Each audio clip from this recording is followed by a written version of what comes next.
the campaign. Then we will go into our discussion points. Now, you can also share the hashtag, which is fossil free politics. Share that on social media, encourage other people to get involved. So there have been many reports recently. Fossil Free Politics has a report on how the fossil fuel industry is using the COVID-19 crisis to capture public funds and lock in dirty energy. Big business, of course, has a track record in this area. We saw that after the 2008 financial crisis, that it was the big banks getting all the bailouts. So these are some of the background to what we're going to be talking today. Corporate Europe Observatory also found in its report, to quote them, the fingerprints of industry, and in particular the fossil fuel industry, can be seen all over the European Green Deal. So we will be also talking about that. And we'll also talk about the campaign demands of fossil-free politics, which wants to see an end to lobby meetings, conflicts of interest, partnerships and collaborations with fossil fuel lobbyists in democratic institutions, including the UN as well as the EU. So in concrete terms, that means no seats in expert and advisory bodies or a role in government research bodies for the fossil fuel industry. You have to end the jobs revolving door that we see so often here in Brussels between public office and industry, as well as turning down, although it's hard, the partnerships, the sponsorships and the campaign donations. So all of these are some of the issues that we are going to try and get to with our panelists today. But as always, we do value your input, so please use the Q&A function or use the hashtag fossil-free-politics. Now, our first intervention today is from Lala Hakuma Datsi, who is the campaign coordinator for fossil-free politics. Can you hear me? Lala, are you there? Yes, Jennifer, thank you. Yeah, thank you. So I'm the coordinator of the Fossil Free Politics campaign that is organizing this debate today. And I would like to say a few words about the diversity of speakers today on behalf of the coalition. Initially, the Fossil Free Politics Coalition would have liked to hear the view of the European Commission and start a constructive discussion on the topic of the interactions between the fossil fuel industry and decision makers. We have invited Commission officials from Commissioners' cabinets to be on the panel today, and we approached them multiple times, but with no result. On the other hand, Commission officials have made regular appearances at industry-sponsored events, and the Fossil Free Politics campaign questioned those participations because of strong arguments that would be developed today during the debate. But what is important is that the Commission says then that it values the interaction with all stakeholders and hearing different point of views. However, despite multiple attempts from our side, the Commission still has refused to engage in this particular debate. We, as a campaign, will continue in trying to engage with the Commission in the future. And for today's webinar, we wanted to leave an empty chair as a reminder of this particular issue. Thank you very much.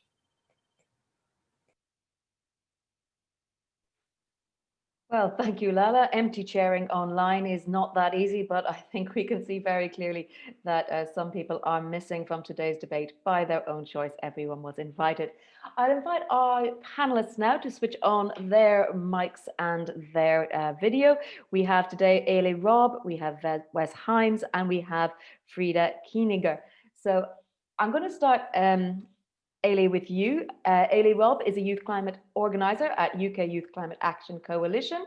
She is coordinator of the COP26 team and has led campaigns at UN level focused on fossil-free decision making.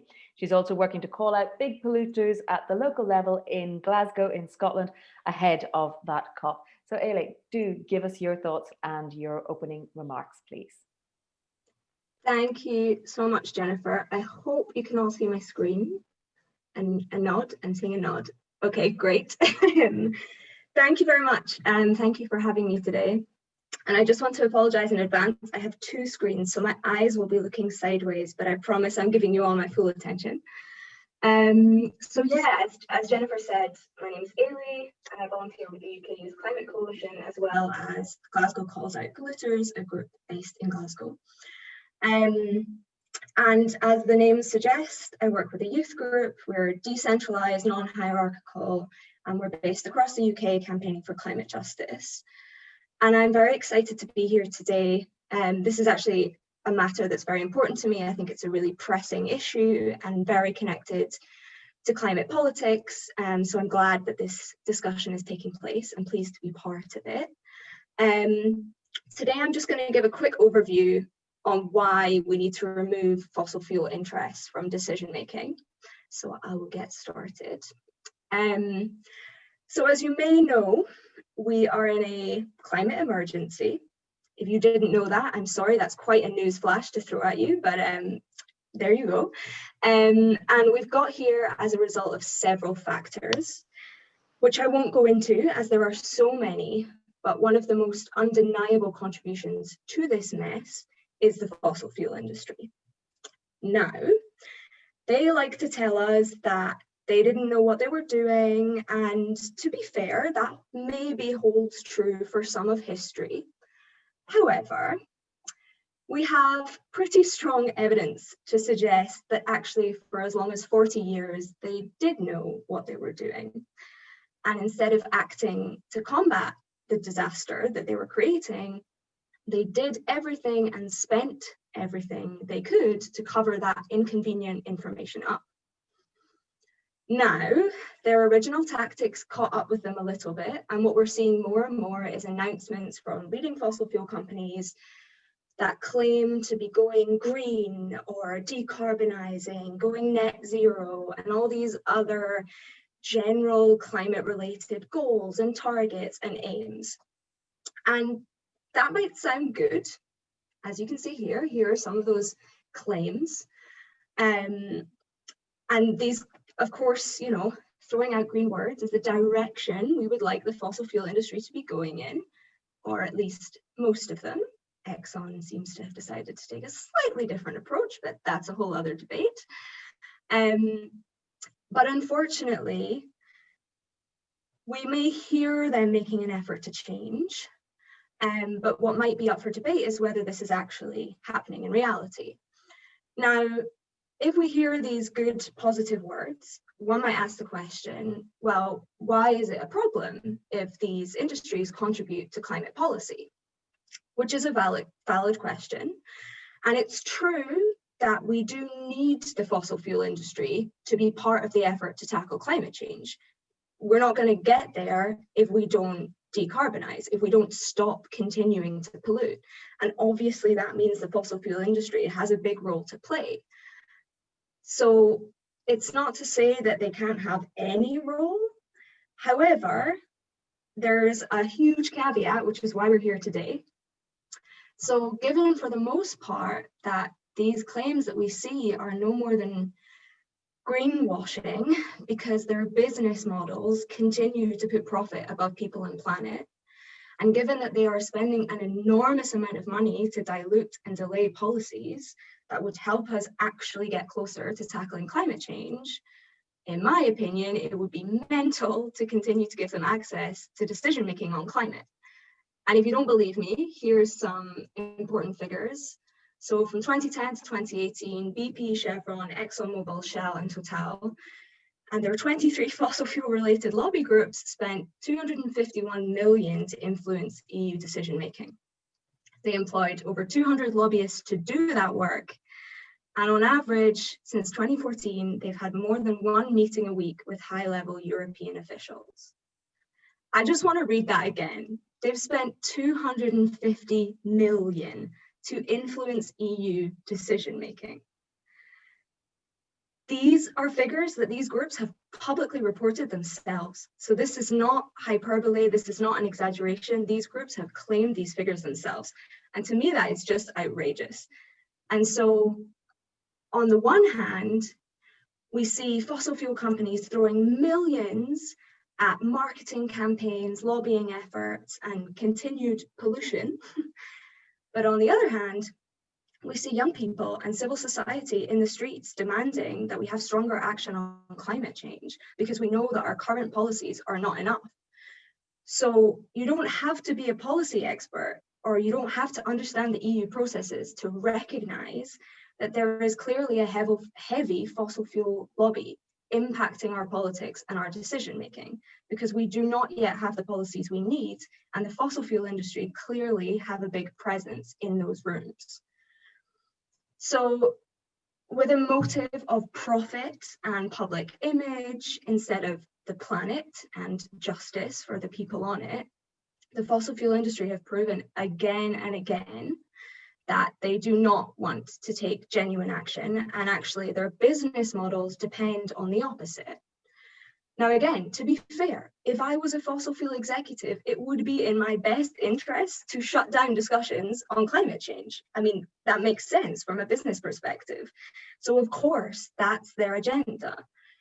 However, with all this in mind, why would we continue to allow them to pollute our decision making? So my question today is, if we genuinely want to ensure a livable planet for future generations, we cannot continue to keep big polluters in climate decision making.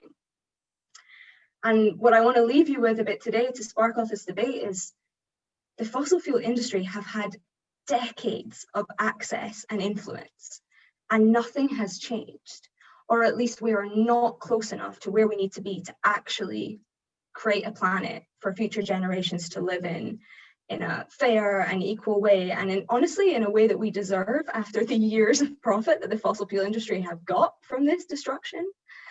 So I think, yeah, my message today is that, business as usual has failed us, and we need to make a change, and it's time for the fossil fuel industry to take a back seat. And that's it in a nutshell. Thank you. Thank you, Eilidh. If we switch off the screen sharing, thanks. We will now hear from our next speaker. Wes Heims is president of the Society of European Affairs Professionals. He's been working since 2019 for the Betting and Gaming Council in London. Prior to this, Wes was the managing partner at Instinctive Partners Brussels office and was founder and managing partner of Policy Action from 2000 to 2011. And he has been involved in EU public affairs since time immemorial, Wes, starting out at the European Parliament.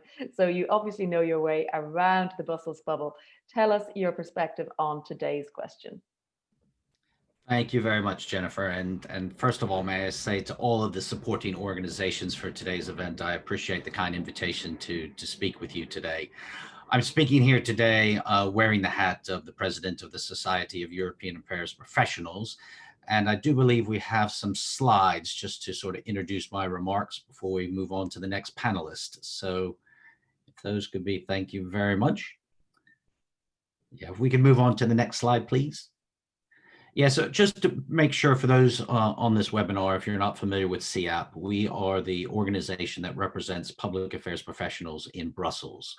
Those are professionals who really come from anywhere. They can be from industry, they can be from trade associations, they can be from NGOs, but anybody practicing lobbying in Brussels is eligible to be a member, provided they abide by our code of conduct, which attempts to set professional standards, both in terms of practices and ethics for all of our members. Obviously, there's a number of benefits for our members, but one of our key objectives is transparency, right? So that we are pushing, for instance, in the current interinstitutional agreement for maximum transparency, so that all people should, one, be registered on the ETI register, but also, of course, declaring the various facets of information that are required there. And we're pushing the institutions to embrace that transparency in the Commission's proposal, so that we can make sure that we disclose the information needed to the public at large about what our activities and what are we doing. So I think that's quite critical, I'm sure, to this debate. And there was a mention of transparency before around some of the statistics that are gleaned from the register. If you can go on to the next page, please. Next slide. Yeah, so just focusing in on that transparency point is, as I said, we are pushing and at the forefront of increasing transparency in the workings done by public affairs representatives, no matter what organization or business or any other legal entity they might come from. If they are doing lobbying, they should be registered. And it is a simple message from us, and one that we support and encourage all interest representatives to do. We're also making sure that in the current negotiations that there's a wide definition of lobbying, and I'm sure we're going to get into this in the Q&A and interactive part of what constitutes lobbying. But as you know, the current wording in the draft is more expansive than the previous one, and we embrace that because we don't think there should be any loopholes. We don't think there should be any escape clauses for people to undergo and take on lobbying or public affairs representation and not be applicable to the register. So we fully support transparency and ever aspiring higher standards of disclosure for our members and the public affairs community at large.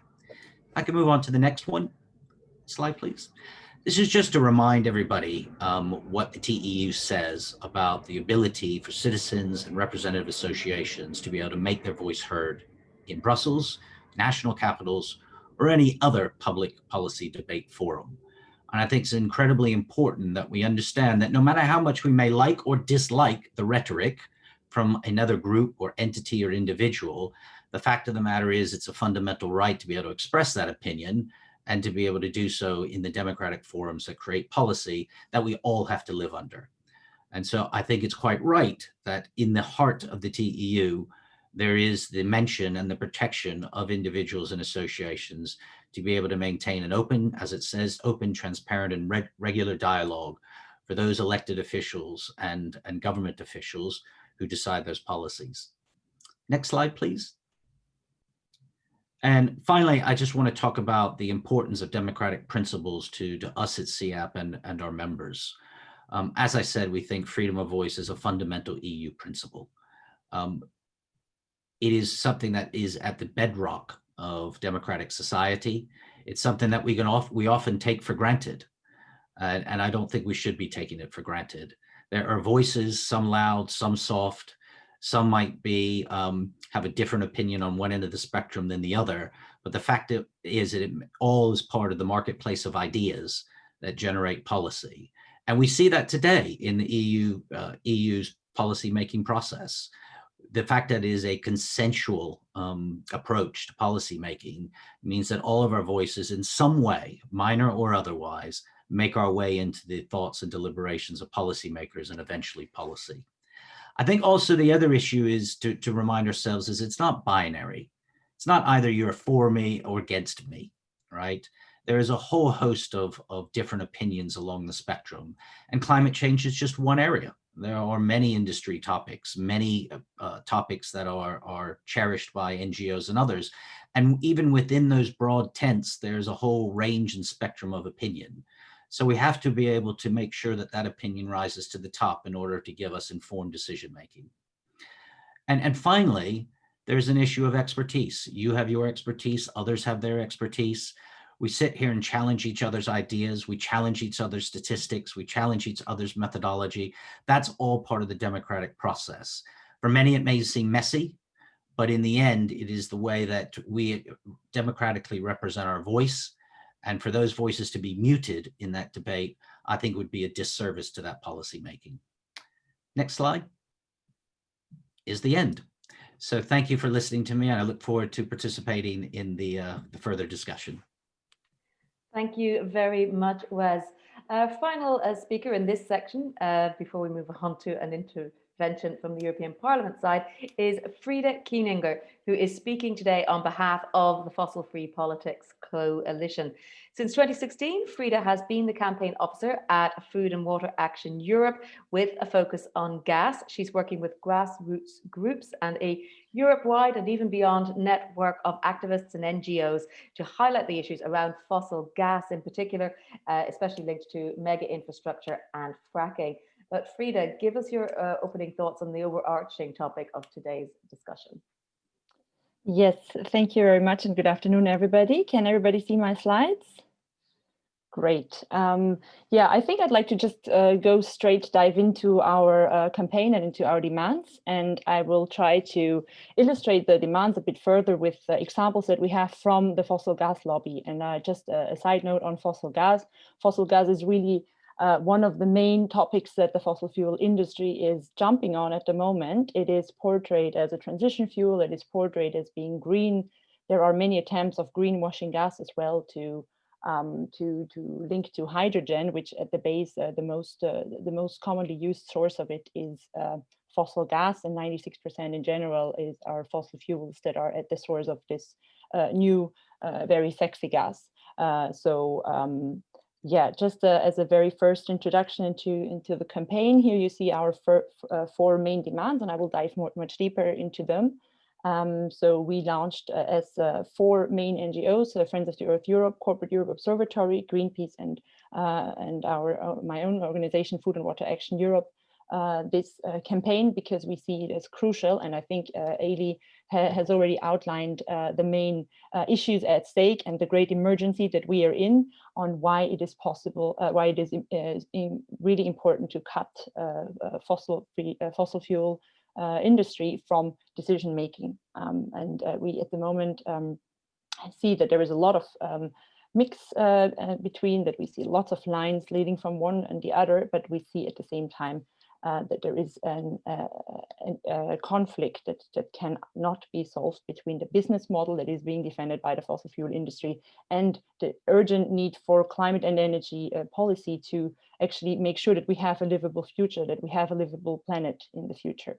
So just to look at the first demand, which is at instituting a firewall to end the fossil fuel industry access to decision making.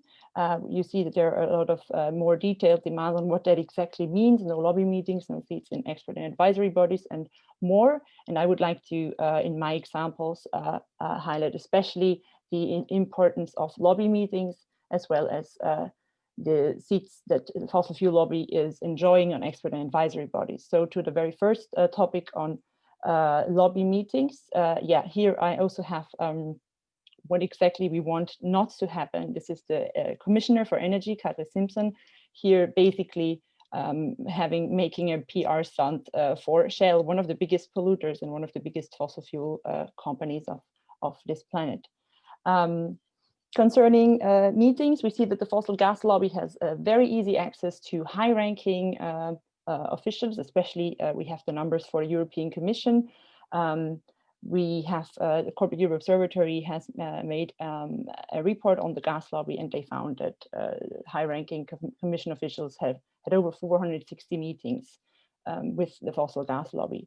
We see that the staff that the fossil gas lobby has is tenfold bigger than staff for the groups representing civil society, and we see that the spending on lobby money is tenfold higher than the money declared by NGOs. And there again, we have to say that not everybody, by far not everybody, is on the transparency register. The other point is having seats in expert and advisory bodies. We have a very important example, which is the 10E regulation. It's a horrible acronym, but it's basically the legislation on choosing priority gas infrastructure in Europe, which is then benefiting from EU support as a top priority project and is eligible for EU tax money. And we see here the case of the gas transport industry, another horrible acronym, NSRG, which are basically at the driving seat of defining which projects actually are becoming priority projects, and their members are the ones getting most of the money that is distributed by that. So we basically have a legislation that is allowing the fossil gas lobby to give EU tax money to its own members. And so far we saw that over 1 billion euros of EU tax money went to these gas projects. You can guess how successful these gas projects are, and I will get back to this also later. We also see a danger that this same thing is happening around hydrogen and around hydrogen infrastructure. We see that with the European hydrogen strategy, which is very much out of the coming out of the Commission industry side, is having 77 times more industry members than civil society representatives on the European Clean Hydrogen Alliance, which is a body that should define which should be the next projects on hydrogen that should be put forward. Of course, the European Clean Hydrogen Alliance should not really be taken very seriously in its name, because it's not about clean hydrogen. There is a lot of fossil gas-based hydrogen, which is summed up under this name. Going to the second demand of our fossil-free politics, we have to address vested interests and remove conflicts of interests. And here again, you have a set of other demands: no revolving door, no industry side jobs, and no hiring of industry consultants and more. And it's important that there is a cool-off period, especially between the two sides of the revolving door. So I would like to highlight a very prominent example, which is very recent as well. We have a high-ranking official from the European Commission, which is Dr. Borchert. He has been for many, many years in the European Commission, and he has been crucial in defining and implementing the 10E, so this infrastructure regulation that I've been talking on. And here we also see him as a representative of the Commission talking about the 10E and about the fact that it is indeed the gas transport industry that has a lot of a say, or even too much of a say. Now we see that after finishing his position at the European Commission, Mr. Borchert went straight to a law firm, Baker McKenzie. And you see here, I put a screenshot of the annual conference of the gas transport industry, the very same gas transport industry that he has been, basically the legislation of which he has been overseeing, and those that are mostly benefiting from this legislation. I also highlighted the name of another person, Christopher Jones, who is another revolving door case, because he also has been working at the Commission before. The third demand is to end preferential treatment of the fossil fuel industry, which is including no involvement in climate negotiations, no senior government delegations, and very importantly, because I will give an example of this, no more subsidies or incentives for the use of fossil fuels or activities that promote their use. So I will give an example of the two latter. So it is really, I've been talking about the 10E regulation again, and that there is indeed the fossil gas industry at the driving seat. Here you see a study made by Arcedis, which finds that none of the projects on gas that have been put forward as priority infrastructure is needed. It's not, none of them is needed for security of supply, and they are worth 29 billion euros. So we have indeed this regulation that is promoting the use of fossil fuels, but we also have evidence that this is not necessary. We also have another case of a hidden PR stunt for fossil gas, which is the methane strategy. So the EU has brought out a strategy on tackling methane emissions, and methane is basically the greenhouse gas that fossil gas is made out of, and it is a huge climate issue because it's up to 100 times more harming for the climate. So there are ideas, there are plans from the European Commission to tackle methane emissions, but who is again on board? Who is playing a central role? It is a body involving one of the biggest global methane emitters that we have. The Commission is also highlighting the need that we need voluntary industry initiatives to tackle this, and we just see that this is another attempt by the fossil fuel industry to make sure that gas seems like something which the emission of which we can just easily tackle. And I think we have heard already about the recovery funds. We have examples on EU level, but also on member state level on how it is an attempt by the fossil fuel lobby to get a big part of the pie of the recovery funds.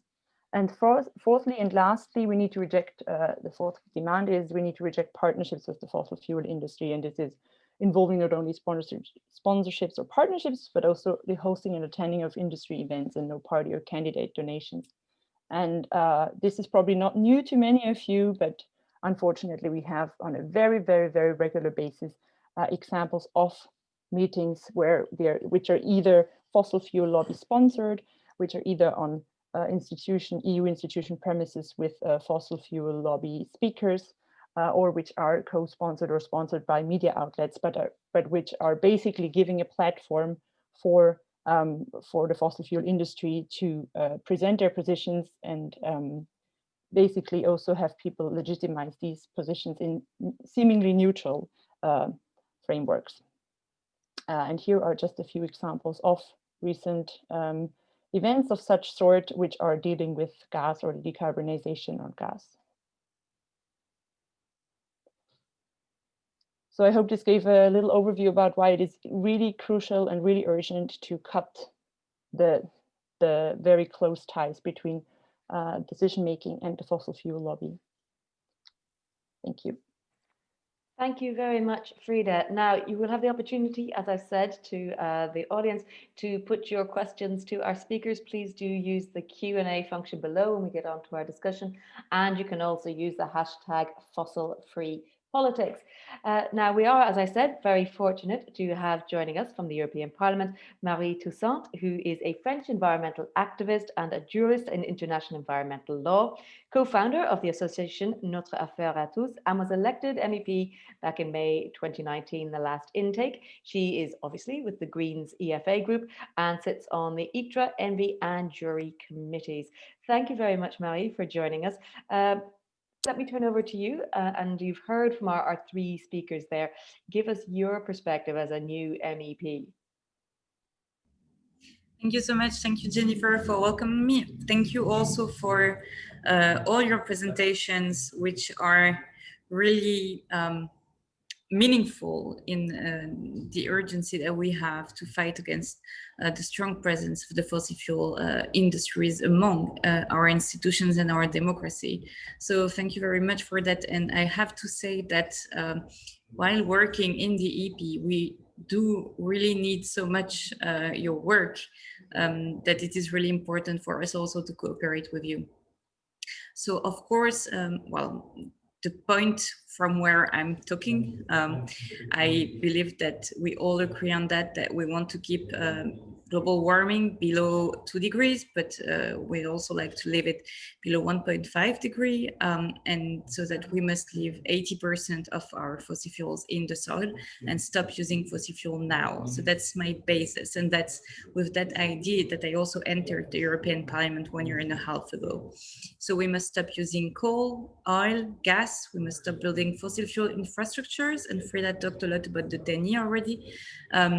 And we must redirect the funds that are now used in the fossil fuels towards the development of, the development of renewable energy and also efficiency, energy efficiency. We need to stop public money from funding the fossil fuels. And I also would like to point out that we have a rise in environmental fiscality, which is normal, but which is also right now impacting more the poorest of the European people, in proportion, of course, which is those who don't pollute. And this is also a matter of social justice to end with those fossil fuel subsidies, which are taking public money to fund people that are already really rich and don't absolutely need this money. Well, we have a lot of work to do. For instance, in January, last January, when Europe validated the support and funding for a gas infrastructure project worth 2,900 billion euros, speaking of PCI, we saw that we needed those work so much. And we have an issue about, of course, those fossil fuels, and the presentations made it really clear, entering into our institutions and sending us so much news and amendments, and I will develop that. But just maybe because we managed to get rules, strict rules for the tobacco companies, we also managed to kick Monsanto out of the European Parliament. And this is something that we should manage to do with the fossil fuels companies. So just maybe to give you a vision of what we are experiencing as MEPs.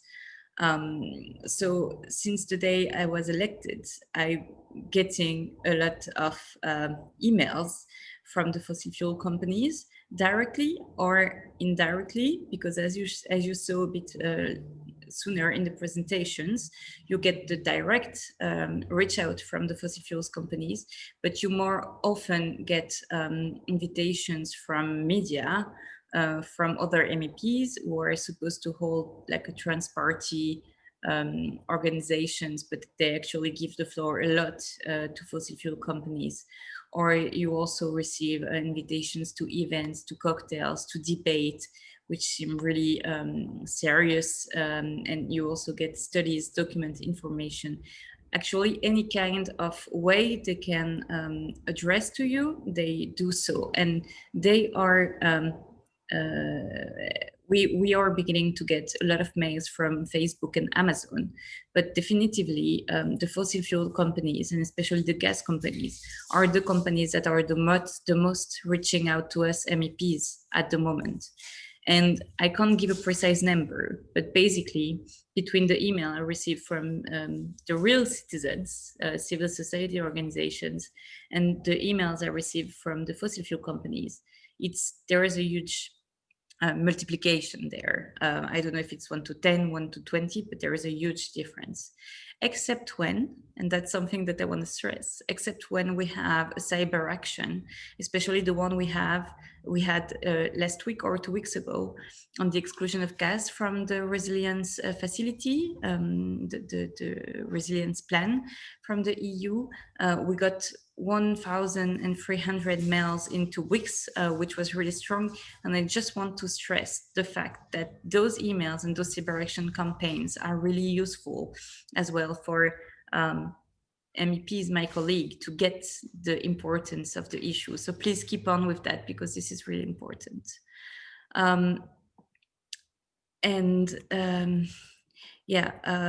I know that we are fighting a lot to get transparency. And I was really happy this morning when I learned that Slovenia has engaged in the same commitment than Germany, Finland, and Portugal also for the last council presidencies, with saying that they will be completely transparent over the meetings with the lobbies before the presidency, during the presidency, and after this presidency. So this is becoming a habit among the presidencies of the council, and this is a huge step, it's true. But we cannot stop there at all. We need to go further.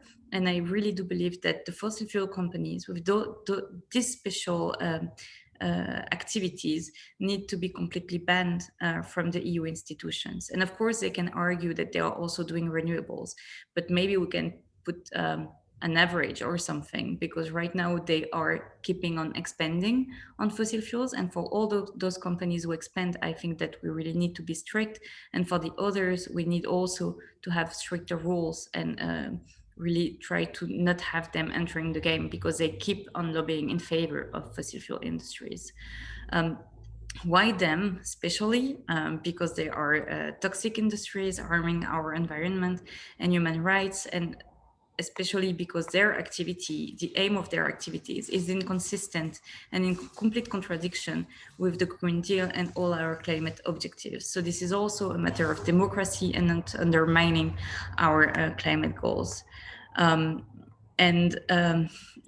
We are working in that direction, but this is really hard.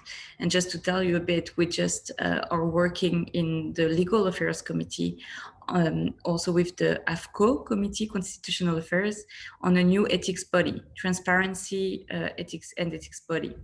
I don't know if you know that, but at the beginning of the mandate, the commissioners have to go through 2 different procedures for being designed.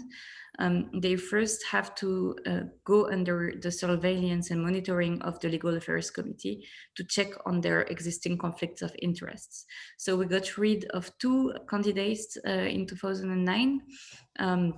And then the process went on, and the others had other hearings and they were voted on. But we have this first check for a conflict of interests. So we could, add there the belonging to fossil fuel organizations. But that's of course none of that's obviously not addressed by my colleagues, and they don't even ask questions on that. And they don't see the difficulty with having people from the fossil fuels industries in the commission. So right now what we're calling for is a new ethics body, which we would apply to the commissioners, but also to MEPs and well, to the broader extent possible. But we're also asking for the European agencies to be studied, and from the high functionaries and public servants, of course. So we'd like to have, this ethics body checking everyone around. And what we stressed in our amendments is that there is a particular concern with the people from the fossil fuel industries and with the fossil fuel industries with two dimensions. First is we request for a cooling off period after and before being a public servant and working in the fossil fuel industries. We try to avoid this conflict of interest, which we see is really strong, also in the Biden administration, by the way, but that's, on the other side of the Atlantic. And then the second thing that we're asking is also to have a strong monitoring of conflicts of interest in the agencies and expertise bodies, such as the Hydrogen Council and, of course, the ENSOs, about which Frida talked a bit before. So maybe just to finish, because I think that I was quite long already. Yeah, maybe just on gas, and I will be quick because Frida already developed a lot. Gas must be called our new coal. Like, we really need to make everyone understand that gas is no longer admitted, is no longer allowed, and that this is a bad energy of which we need to get rid of. Of course, we can't do that while the gas lobbies is so important and so present in the EP, as I just told you. We are gathering and working a lot with Charlotte, who is here also in the panel, but on the spectator side to bring together all the MEPs that are in favor of excluding gas. And of course, we have your help as well as NGOs, but we are losing a lot. We lost in the Just Transition Fund, we lost again in the Recovery Fund, even though this is less and less clear in favor of gas, but we have, way back and forth also on this issue. And sometimes we are obliged not to talk about gas so that we don't get the gas in. I don't know if that was clear, but we can discuss that again in the discussion if it's needed. So that's why we need so much to revise the TANI, and the revision is coming soon, but we are quite worried about the promises that are made there, because the words seem nice, but when you dig a bit into it, you still have no real commitment to get out of fossil fuels. And we have also no real study, no real expertise on the alignment of 2030 targets with 2050 climate neutrality goal. And we are not sure that the TANI will have a 100% renewable side. And we are also unsure about the governance of the new TANI. So we will keep on fighting. We will keep on fighting in that direction, though, and also hoping that the ethics body that will someday be put in place can also work on this. The last maybe point, it's not really a conclusion, it's also to launch the discussion. But as I told you, we have many locks in the work that we do to get rid of the fossil fuel industry inside of the parliament and the European institutions. They are legal and political locks that we need to raise. But we might have maybe one strategy to dig into, a bit like it was done with Monsanto and a bit like it was done with the Dieselgate, is that we are right now discovering that the European fossil fuel companies knew a lot about climate change for a long time now. And they might have been even the first companies to learn about climate change. And those informations are going to become public in the next months, in plural, like maybe in the next 3 months or something. So we have a bit of time, but I also launched this idea that we can have a new investigation committee or something from the parliament to dig into what they knew and how they reacted. And this would be one of the way to show that they are not cooperating with the democracies. They are not even giving the information that we would have needed and that they had to give us. And that can be something that we push on in order to get them out. And I will end up with this. Thank you, Marie. Thank you for giving us your perspective as a policy maker. Now, for our questions, I want to go to Eilidh first. You heard there Wes's introductory comments and about the need for transparency and allowing people to speak. I want you to react to that. I mean, I'm looking at it from my perspective as a journalist. We often hear in news that, you know, there has to be balance. So you hear from one side and then the other. Um, is it a question of balance? Because, you know, even industry lobbyists are right to speak. Or do, you know, and is there a fault on the side of civil society that we need to beef up the spending from civil society? And we can explore that further when we talk about money and perhaps caps and so on. So I'll let you respond to that. Thank you. Yes, I was dying to respond. Yeah, I mean, to initially answer, you know, is it important to have all voices in the room? I think, Wes, you said something very interesting when you said it's not binary. And actually, in this instance, and only this instance, I would totally disagree. I think it's really binary. Like, you're either for science or you're against science. And I think the fossil fuel industry, and what Marie is saying as well, they've proven that for a long time, they weren't willing to accept the science, or they actively tried to cover up the science so that they could continue to go against what they knew was scientifically a terrible idea. So I think it's really binary. And I think knowing that, you know, there's lying involved, there's actively going against what they know to be in the best interest of people. It's not a debate anymore. You know, we know climate change is happening, we know who's responsible, we know where the tension points lie and how we have to change. And if the fossil fuel industry aren't willing to actually take that seriously, I just don't think that's a conductive, like that's not a productive conversation to be having. And we know we don't have time. So with them in the room, we know things will be slow. We know they've got this agenda and that's all they're going to focus on. And so, yeah, I think it is binary. And I think you're either for a livable planet or you're not. And so in that case, I just don't think it's not because we don't like what we're hearing. It's because we don't like what we see. And the proof is really out there. And I think that's reason enough for them to be removed. I mean, are you making the assumption that they care about the problem there? I mean,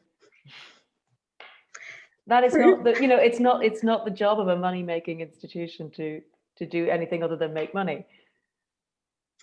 True, and if, I mean, maybe this is outrageous to say, but if that's the whole aim of decision-making processes to make money, then okay, that's a whole other kettle of fish to discuss. And I don't think that is the priority in climate change. Of course, there's an economic angle. Of course, we need to ensure a just transition for workers so that there's not vast unemployment.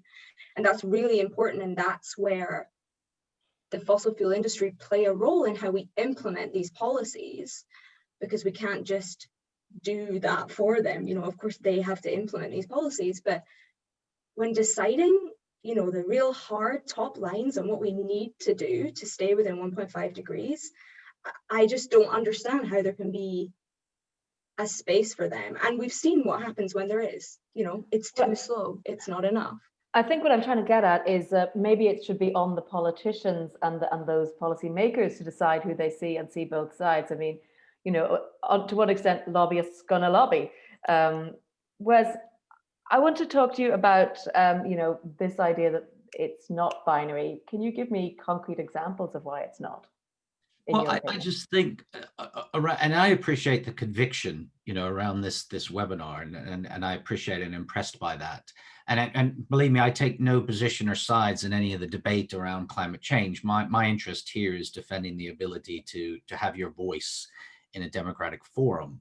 So when I talk about spectrum, you know, when you on the spectrum, for instance, if I did a poll around this webinar and I started saying, you know, well, what's your position of hydrogen versus, you know, hydroelectric, or solar versus nuclear, or whether we, you know, should be we should have all climate change policies done by 2030 as opposed to 2035, as opposed to 2040. My guess is we're going to get a difference of opinions here, right? And so where do you then draw the line? You know, right now you're drawing the line at fossil fuels, right? But who's to say that line doesn't move somewhere else further down the line, and those people are told to be barred from the debate. So, you know, we have a rich tapestry of opinions, and where we don't like them. And I think it's almost a default that when you feel that, and I understand this from conviction, when you feel that you can't get your voice through, there's always the danger of then moving away from disagreeing with the policies to disagreeing with the representative, right? And then you move from sort of having policy divergence to demonizing the other side, and therefore effectively trying to mute them. And it has two effects. It not only has an effect on those trying to represent themselves, who represent those industries, it also has an effect on the freedom of others to exercise their own deliberations. So Marie had a very good point there. You know, if Marie doesn't want to meet with fossil fuel representatives, she doesn't have to, right? She can just say no. But if you suddenly ban them, it means her colleague next to her, who might want to meet a fossil representative, now can't either. And so you're now beginning to restrict the freedom of other people to engage in democratic policy making. So I think we just have to be, you know, we have to be sensitive to the fact that it's so easy to take for granted that other people's have an opinion and they should be able to voice it, to suddenly moving to believing that those people should not have a voice at all, and therefore demonizing them as opposed to their opinion. And I just think we need to be careful about that. And I know that can be frustrating. I know that they can feel that there's an imbalance between the strength of the voice.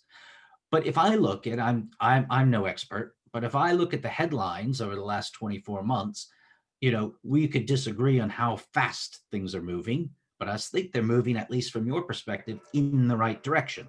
Once again, I'm not an expert, so I don't know. And I'm only making a layman's observation of media.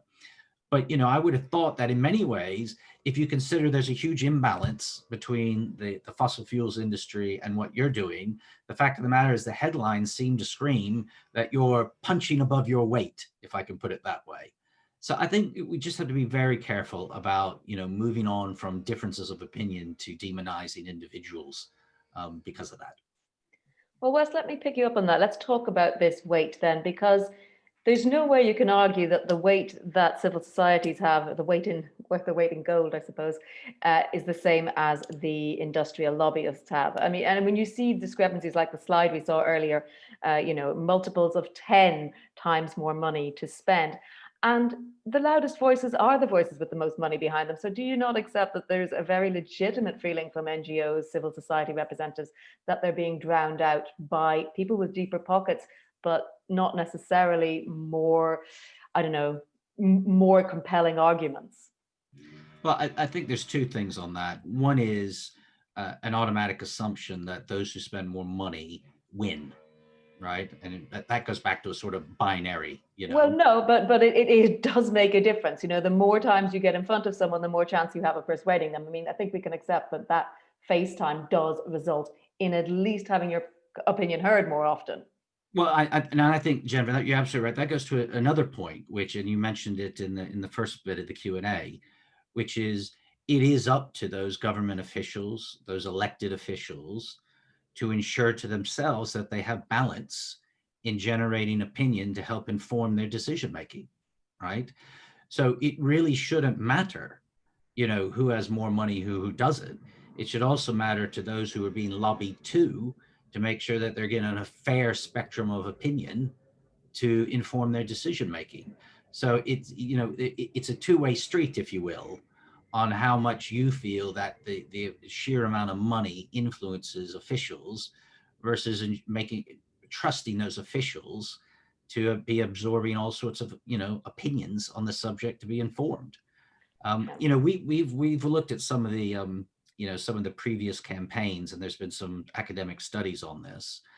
And, you know, and you know, they're not all the studies, but some studies have shown that in particular, those positions where civil society was supporting those, they were ultimately victorious. So it's, you know, it may seem David and Goliath, but, you know, if I remember, David won. So, and also it depends on what you do. You know, what Marie was saying about the cyber polling and the cyber, you know, sort of letter writing and opinion making, you know, that seems to be a clear edge where, you know, a clear area where you have an edge and is influencing, you know, those opinions. So, you know, it's a real mixed bag. I don't think we can just say, if you have more money, you're a winner. I think there's a multitude of facets there that go into making more informed decision making. Well, I mean, there'd be one very easy way of stopping one side having more money than the other, which would be to put a cap on spending for different parties. How would you react to that? I think again that would be, you'd be looking at whether you're undemocratically restraining someone's ability to use their money to create a representation. What we do, Jennifer, absolutely, what we do agree is all should be declared, right? So let's face it, 10 years ago, there was the stat about 250 million. 10 years ago, you didn't even know that number. Yeah. Right. And I think that's helpful for being transparent and disclosing what all interest representative actors are doing. Okay, I want to bring in Frida but Marie, I think I'll come to you first because I know we are talking about the responsibility of who you see. So give us your perspective. Yeah, thank you. And thanks also to Mr. Heims. This is important also that we have the debate. And this is a really important debate. But on this idea that meeting with lobbies is a condition for democracy, I'd like to argue a bit against that because we have different cases here. We have, and what we described, where we described two different situations, right? We distinguished the personal meetings of MEPs and representatives with the fossil fuel companies, but we also discussed the institutional organizations where the fossil fuel lobbies are deciding on our behalf, of the citizens' behalf, but also on the MEPs' behalf. And even if we believe the slide, on the Commission's behalf of what should be our energetic choices. So this is something that we need to be really clear about. This is not up to the fossil fuel companies to decide about our energetic future, our energy use, and our infrastructures. This is not for us to decide. This is something for the citizens to decide, and that the elections and also the environmental rights should be there as a guarantee. And this is one of the conditions for democracy. And then we go back to the personal meetings. And of course, like this in theory, we can say, hey, everyone should be able to meet with whoever they want. But I'd like to say two things there. The first thing is that the fossil fuel industries don't hesitate to use what we call slap procedures. So try to shut down the activists and the environmentalists who are fighting against them. So we see that all over the world, but we also see that in the EU. And we have one of these cases of Jonathan Taylor, who got a restaurant from Monaco and who is now blocked in Croatia, I believe, because he denounced the corruption on one of the fossil fuel companies. And this is happening all the time. We just got one big news from Amazon spying on all the environmental activists from Europe. And of course, the fossil fuel industries are doing that. So if we are to defend democracy and the right of everyone to access to everyone, then the other conditions that we should have is that they respect our rights and our freedom and our liberty. And to go to my last point, I don't believe that everyone should have the right to meet with everyone. I believe that we should have some space also for liability to apply. And they are so much liable for climate change that if there is a 10 or 15 years period during which they don't have access or such an easy access to representatives, this is just fair because they had such a big access in the last years. They had such an influence on all the choices that were made to develop highways, to develop airports, to develop our dependence to fossil fuels and to plastic. They had all this possibility to decide, again, on behalf of the people, that it's okay if there are 10 or 5 years or 15 years coming in front of us where they don't have to decide anymore. Thank you, Marie. I want to turn to Frida now and pick up on some of the questions that we've seen. We've seen the playbook, if you like, from big tech, from big pharma, what we call astroturfing. And I'm wondering, sort of, where do you see that fitting in with regard to fossil fuel lobbying? How is it different from these sort of other areas? I mean, you mentioned tobacco earlier.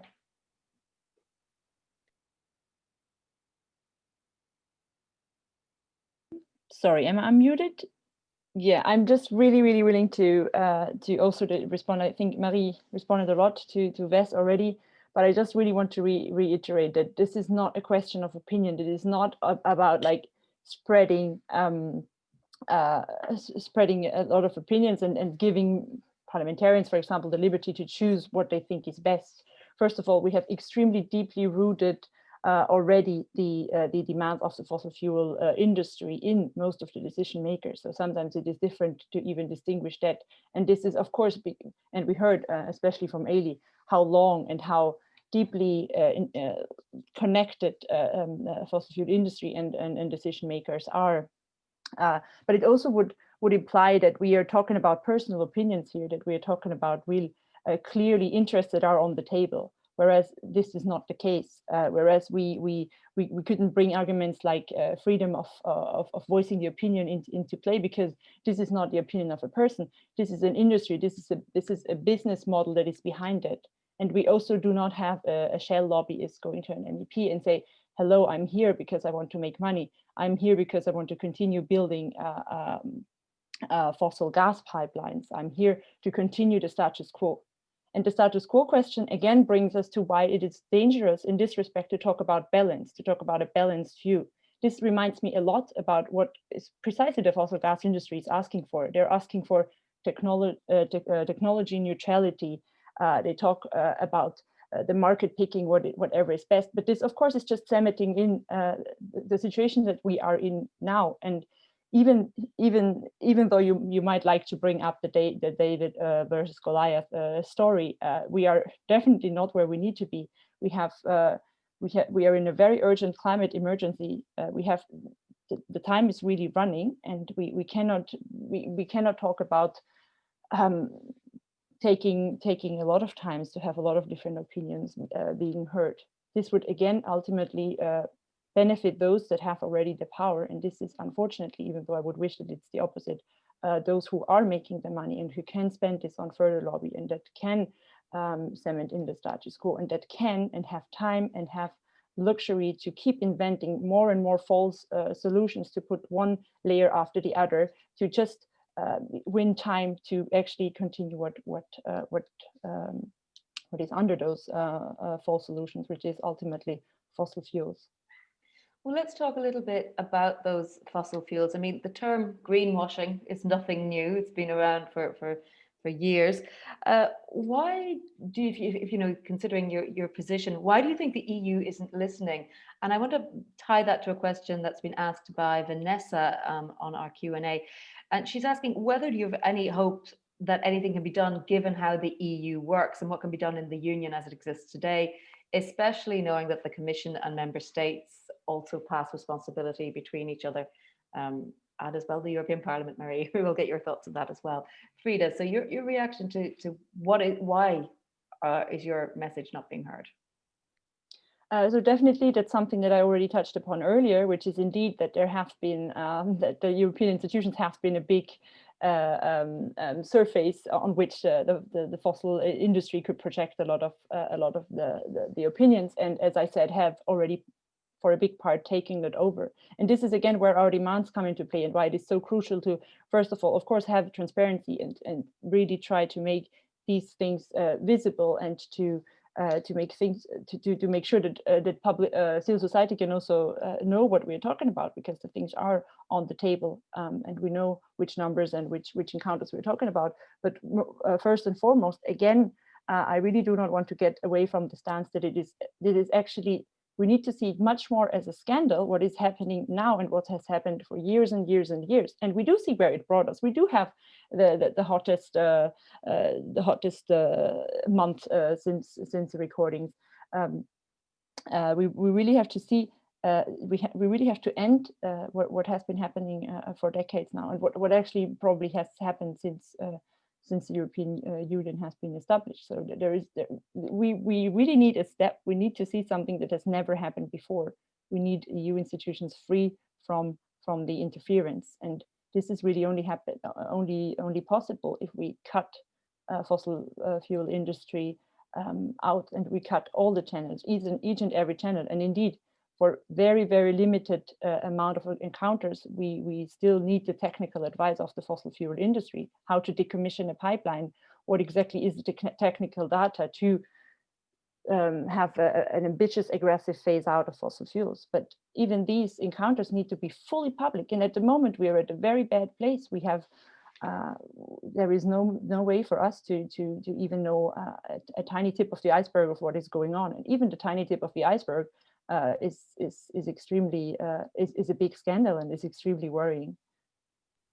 Well, Marie, let me ask what your position is and how optimistic you are, given the functioning of the European Union institutions, that we will either get more transparency or that you will see more movement on fossil fuels. I mean, do we need a smoking gun like in the case of Dieselgate?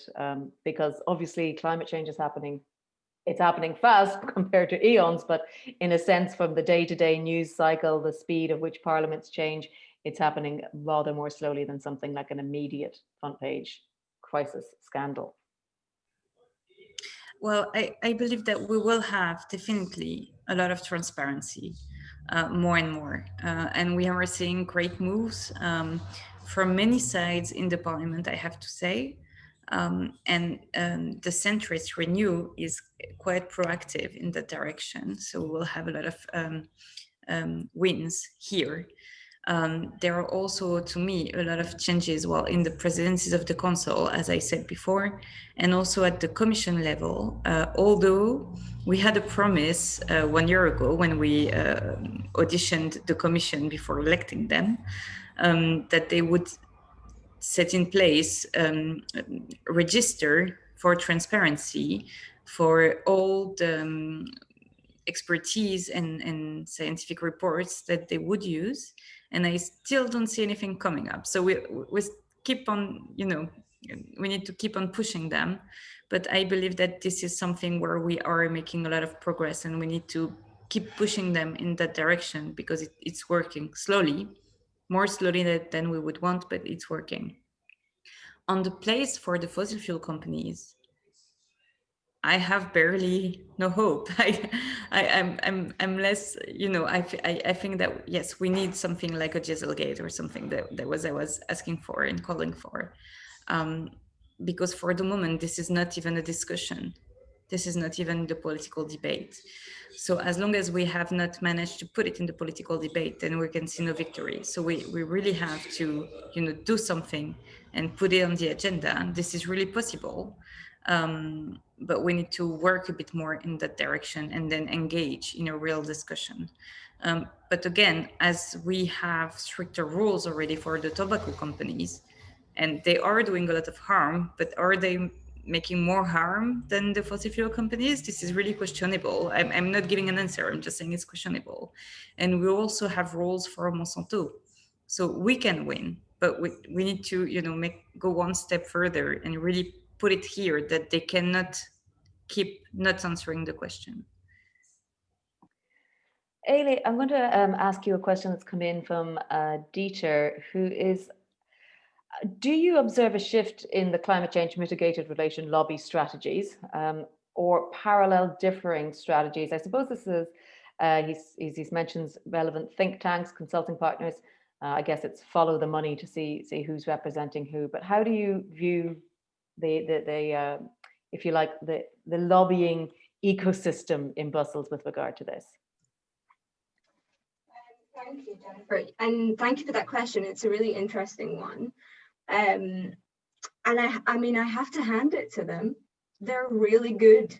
Like, they know what they are doing. They are the masters of public narrative and, hiding behind the facts to get what they want, in secret. Their greenwashing works sometimes, which is horrifying to admit, but it does.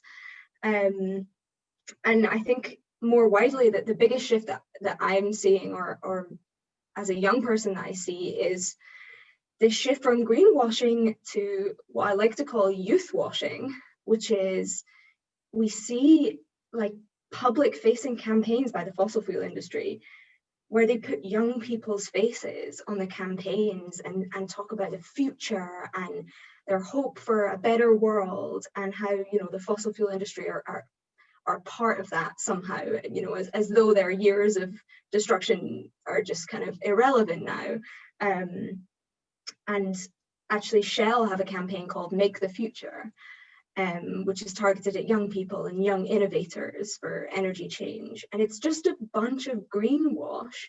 And I think that's the shift I'm seeing recently, is this public narrative surrounding the work that they're doing in these European institutions and at the national level too, where they're building this idea that we cannot move without them, and therefore they are fundamental, or they play a fundamental role in our decision making. And I think that's what we're myth busting today, is that they play a role, but they don't have to be in the decision making rooms, and they do not deserve as much influence as they currently have. And again, this will play out at the COP, the annual UN conference next year. I think this is a really big international stage where we'll get to see the influence of that sponsorship alongside the public campaigning, their feature on panel talks, and sometimes parties, so different countries, invite fossil fuel industries to represent them at the UN. Like, this is how deep it gets. So it's really a plethora of insanity, but I think their public image campaigning is fantastic. I have to hand it to them, and their youth washing is exceptional, and that's a big shift I'm seeing, which we really need to stop. Wes, I wanted to ask you, I know your organization is pro-transparency. Does that extend to things like sitting on panels, on high-level expert groups, involved in research, or is it just purely, you think, in meeting one-on-one with the politicians, or one-on-many with the politicians? No, I mean, we take a very broad view of transparency. So we think those bodies and their representatives should be disclosed. They are part of decision-making bodies, or quasi-decision-making bodies, and quite rightfully. I mean, I run the danger here of talking about the democratic voice and somehow coming off as a defender of fossil fuels, which I'm not. I'm not here to argue on their behalf. I'm here to just talk about the ability of interest representatives to voice. And I want to have some positives out of this. So one of the ones is there was a discussion that in some cases, civil society felt they were shut out, right? That they were banned or prohibited.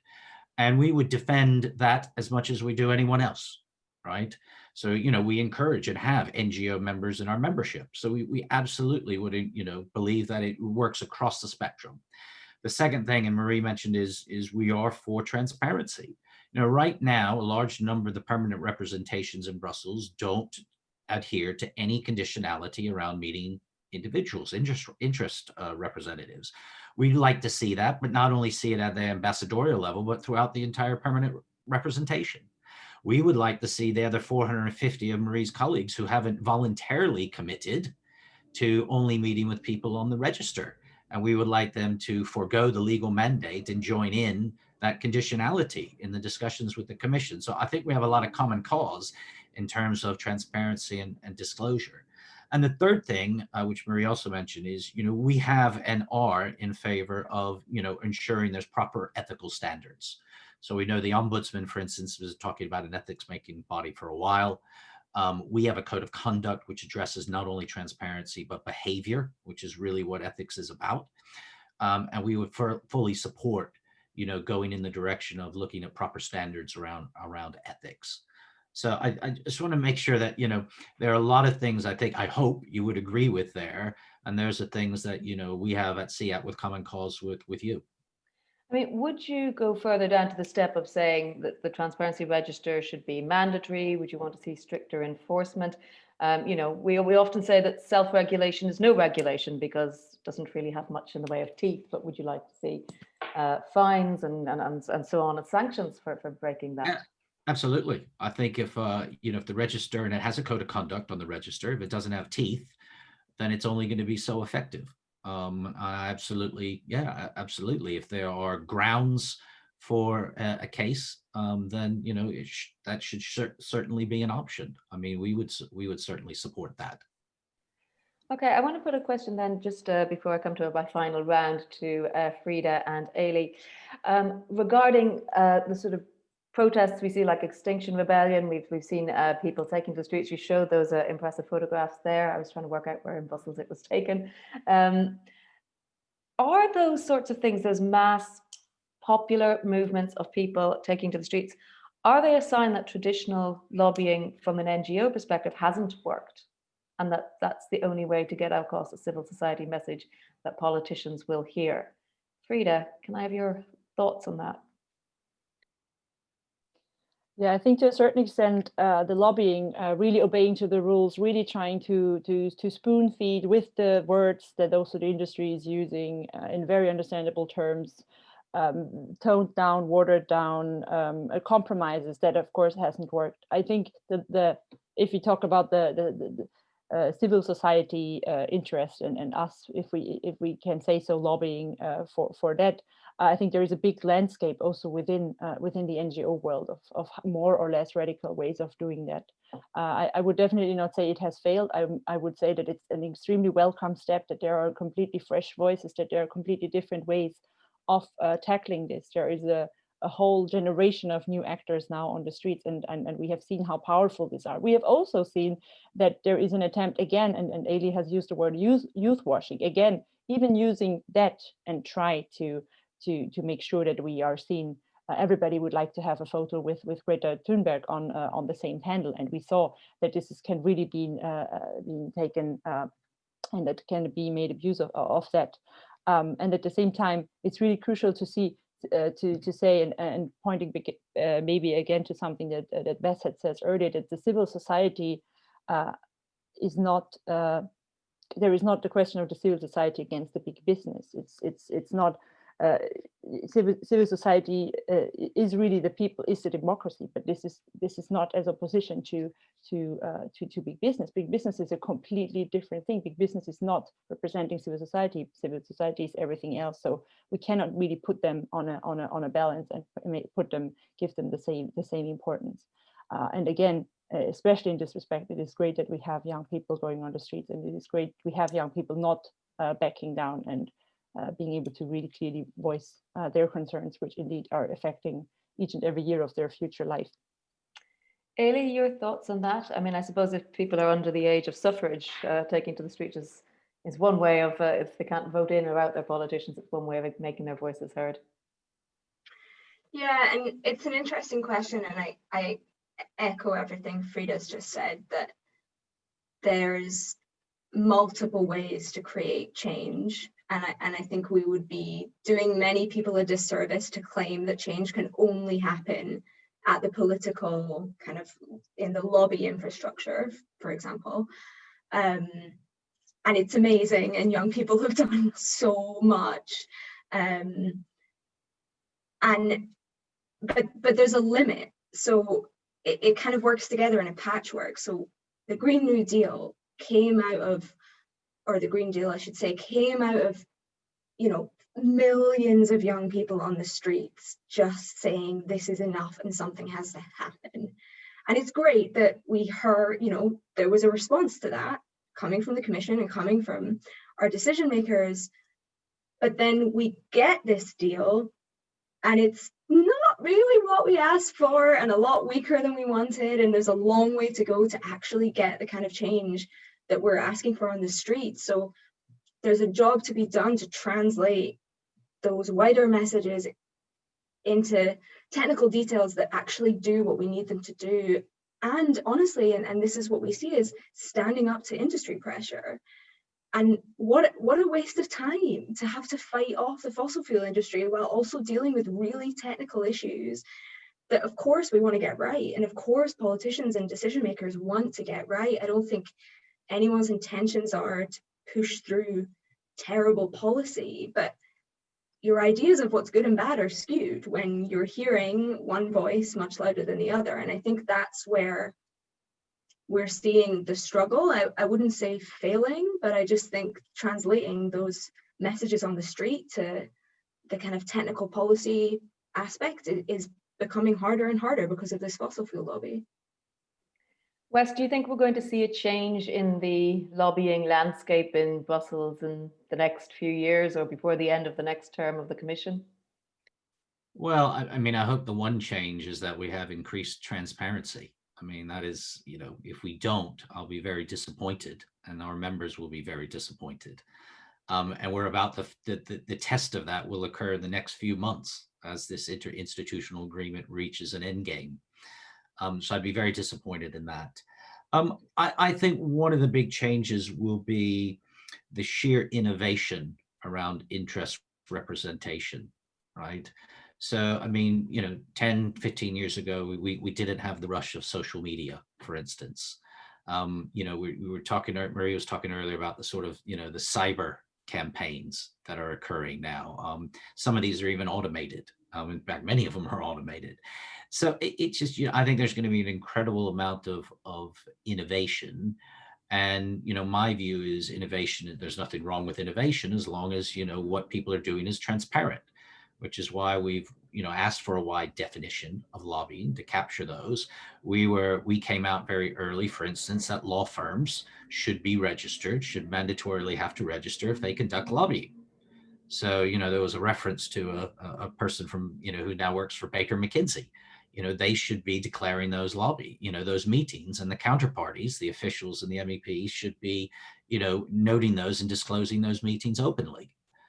So I think, in that sense, I think, the landscape, and I think with COVID-19 and everything becoming remote, that's sort of accelerated some of those sort of non-physical encounter innovations around representation, but they need to be accounted for. So for instance, I have a video meeting with someone that should be a declared meeting, not just because I didn't physically meet them in their office, as an example. So I think there's be and it's good to see that the Parliament adopted that position early on in the pandemic. So yeah, I think those are kind of where the changes are going to occur. And I know we're at near the end, so maybe this might be my last remark. And democracy can be a messy process, right? And there can be a lot of different voices. And it was said in one of the presentations that for your voice, you want to move the fossil fuels to the back seat, right? You want to move them into the back seat. And that's a fine stance, wrestling in democracy to move them to the back seat. My only thing is don't throw them out of the car. Okay, don't throw them under the bus. The one thing about, of course, video meetings is that there is a digital trail, so we can see who's been speaking to who. Not always so easy in the coffee shops around Place Lux or Schumann. But I will now turn to, I want to sort of a quick rapid fire closing question. It's a two-part question. I just kind of want a yes or no quick response. And the question is, can people trust their politicians to act on climate given the current state of play? And do they trust their politicians to act on climate? Marie, I'm going to start with you. I'm not sure I should be the first one to answer that. But, well, never trust someone and just keep on monitoring them. I would say that. And I would say, of course, when you vote for the people who do really care for the climate. And usually you don't only see that in the political program, because the parties greenwash their programs as much as the companies greenwash their advertisement, So go further, look also at what historicity has the engagement for climate, and also what are the concrete proposals behind that. And then never leave us alone. Just keep on acting on us. Frida, can people trust their politicians, and do they? I'm talking about the majorities of politicians here, so they cannot trust them yet. And this is precisely why we have our demands to get them there. And at the moment, I would advise people not to trust politicians, the majority, too much. But we would be very grateful to see a situation in which this is possible, and we can wholeheartedly see we have fossil-free politicians to trust on this. Wes, same double-pointed question. Well, I imagine on voting day, everybody cast a vote, and that's an expression of their trust in that candidate to take their views to Brussels or wherever it might be. Usually a year later, when they do an opinion poll, most people, are negative in terms of their trust of politicians. So, it kind of changes with the times. But, I think, look, we're in a representative democracy. I think people trust politicians to hear them, to take on their views and listen and make informed decisions. That's quite different than saying, do you trust them to vote how you want them to vote? So somewhere in between those two poles probably is where things sit. Eilidh, you've got the final word. Can we trust politicians to act correctly on climate change in general? No. After fossil-free politics? Yes. Okay, well, that's a good point to leave it on. Message delivered there. Thank you very much, Wes, Eilidh, Frida, and Mary for joining us today. Thank you to all our attendees who followed along and asked the questions. I see, of course, as always, a flurry of questions at the end, just as we're wrapping up and I haven't got time to answer them. But I do think that most of the questions you did answer in going through your discussions and your debate. So even if I didn't call you out by name, I have been keeping an eye on those questions, and I know our panelists have answered a lot of them for you. But the debate isn't over. It never is in politics. So you can continue to use the hashtag fossil-free-politics on social media if you want to continue talking to people about this subject. And thanks again to the partners for hosting today's debate. It's Corporate Europe Observatory, Food and Water Europe, Friends of the Earth Europe, and Greenpeace. Thank you all very much for your attention and have a lovely evening. Thank you.